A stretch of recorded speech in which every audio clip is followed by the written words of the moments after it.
ഗാസയിലെ സൈനിക നീക്കങ്ങളുമായി ബന്ധപ്പെട്ട് അന്താരാഷ്ട്ര നീതിന്യായ കോടതിയിൽ ഇസ്രയേലിന് നൽകി വന്ന നിയമ പിന്തുണ പിൻവലിച്ചിരിക്കുകയാണ് ജർമ്മനി. 2023 ദക്ഷിണാഫ്രിക്ക ഇസ്രയേലിനെതിരെ വംശഹത്യാ കേസ് ഫയൽ ചെയ്തപ്പോൾ ഇസ്രയേലിനെ പ്രതിരോധിക്കാൻ മുന്നിലുണ്ടായിരുന്ന ജർമ്മനിയുടെ ഈ നിലപാട് മാറ്റം ആഗോള രാഷ്ട്രീയത്തിൽ ഇപ്പോൾ വലിയ ചർച്ചകൾക്കാണ് വഴിവെച്ചിരിക്കുന്നത്. ഇസ്രയേലിനെ പിന്തുണയ്ക്കുമെന്ന മുൻ നിലപാടിൽ നിന്ന് പിന്മാറാനുള്ള പ്രധാന കാരണം ജർമ്മനി തന്നെ നേരിടുന്ന മറ്റൊരു നിയമക്കുരുക്കാണെന്ന് വിദേശകാര്യ മന്ത്രാലയ വക്താവ് ജോസഫ് ഹിൻഡർസഗർ സ്ഥിരീകരിച്ചു. അന്താരാഷ്ട്ര കോടതിയിൽ ജർമ്മനിക്കെതിരെ നിക്കരാഗോ ഫയൽ ചെയ്ത കേസാണ് ഇതിന് കാരണം. ഗാസയിലെ വംശഹത്യയ്ക്ക് ഇസ്രയേലിന് ആയുധങ്ങൾ നൽകിയും സാമ്പത്തിക രാഷ്ട്രീയ പിന്തുണ നൽകിയും ജർമ്മനി അന്താരാഷ്ട്ര നിയമങ്ങൾ ലംഘിച്ചു എന്നാണ് നിക്കരാഗോയുടെ കേസ്. ഇസ്രയേലിന് വേണ്ടിയുള്ള ഇടപെടലുകൾ തുടരുന്നത് തങ്ങൾക്ക് തന്നെ തിരിച്ചടിയാകുമെന്ന് കണ്ടാണ് ജർമ്മനിയുടെ ഈ തന്ത്രപരമായ മാറ്റമെന്നാണ് റിപ്പോർട്ടുകൾ. നിലവിൽ തങ്ങൾക്കെതിരെ നിക്കരാഗോ നൽകിയ കേസിൽ ശ്രദ്ധ കേന്ദ്രീകരിക്കാനാണ് ജർമ്മനിയുടെ തീരുമാനമെന്നും വക്താവ് വ്യക്തമാക്കി. 2024 ജനുവരിയിൽ ഗാസയിലെ ഇസ്രയേലിന്റെ വംശഹത്യയുമായി ബന്ധപ്പെട്ട ദക്ഷിണാഫ്രിക്കയുടെ ആരോപണങ്ങൾ അടിസ്ഥാനരഹിതമാണെന്ന് പറഞ്ഞ് തള്ളിക്കളഞ്ഞ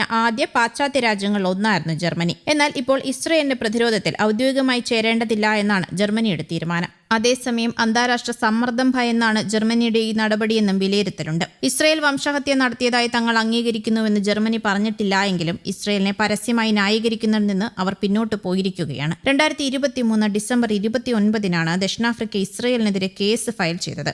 വംശഹത്യാ കൺവെൻഷനിലെ നിരവധി ആർട്ടിക്കിളുകൾ ഇസ്രയേൽ ലംഘിച്ചുവെന്ന് ചൂണ്ടിക്കാട്ടിയാണ് കേസ്. ഗാസയിലെ പലസ്തീൻ ജനതയെ കൂട്ടക്കൊല ചെയ്യുകയാണെന്നും കഠിനമായ ശാരീരിക മാനസിക ഉപദ്രവങ്ങൾ ഏൽപ്പിക്കുകയാണെന്നും നിർബന്ധിത നാടുകടത്തലും വംശഹത്യയിലേക്ക് നയിക്കുന്ന ജീവിത സാഹചര്യങ്ങൾ അടിച്ചേൽപ്പിച്ചും ഒരു ജനതയെ ഇല്ലാതാക്കുക ആണെന്നതുൾപ്പെടെയുള്ള ആരോപണങ്ങളാണ് ഇസ്രയേൽ നേരിടുന്നത്. ഗാസയിൽ ഇസ്രയേലിന്റെ സൈനിക നടപടികൾ നിർത്താനും മാനുഷിക സഹായം ലഭ്യമാക്കാനും കോടതി ഉത്തരവിടണമെന്ന് ദക്ഷിണാഫ്രിക്ക ആവശ്യപ്പെട്ടിരുന്നു. കൂടാതെ ഇസ്രയേലിലേക്കുള്ള ആയുധ കയറ്റുമതി നിർത്തണമെന്നും ഐക്യരാഷ്ട്രസഭയുടെ നേതൃത്വത്തിൽ പലസ്തീൻ അഭയാർത്ഥികൾക്ക് ദുരിതാശ്വാസ സഹായം നൽകുന്ന ഫണ്ട് പുനരാരംഭിക്കണമെന്നും അവർ ആവശ്യപ്പെട്ടിട്ടുണ്ട്. അതേസമയം ഇസ്രയേലിനെതിരായ കേസിൽ ദക്ഷിണാഫ്രിക്കയ്ക്ക് പിന്തുണയുമായി കൂടുതൽ രാജ്യങ്ങൾ രംഗത്ത് വന്നു. മാർച്ച് 11 നെതർലാൻഡ്സും ഐസ്ലൻഡും കേസിൽ പങ്കുചേർന്നിട്ടുണ്ട്. ഇവരെ കൂടാതെ Colombia, Libya, Mexico, Palestine, Spain, Turkey, Chile, Maldives, Bolivia, Ireland, Cuba, Belize, Brazil, Comoros, Belgium, Paraguay തുടങ്ങിയ രാജ്യങ്ങളും വിവിധ തരത്തിലുള്ള ഇടപെടൽ അഭ്യർത്ഥനകൾ മുന്നോട്ട് വെച്ചിട്ടുമുണ്ട്. പലസ്തീനിലെ സ്ത്രീകൾക്കും കുട്ടികൾക്കും നേരെ ഇസ്രയേൽ നടത്തുന്ന വിവേചനരഹിതമായ നടപടികൾ പ്രതിഷേധിച്ചാണ് ചിലി കേസിൽ ഭാഗമായത്.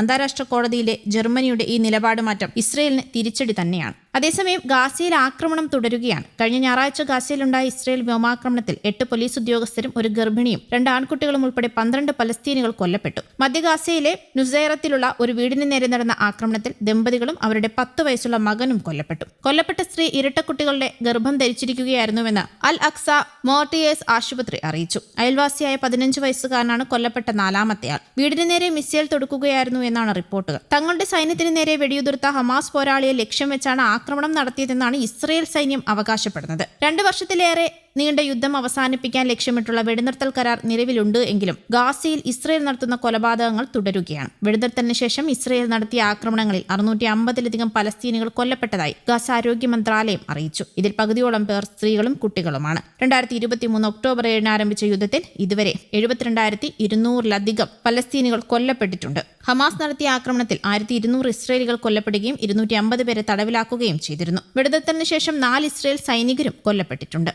News desk Kerala Kaumudi.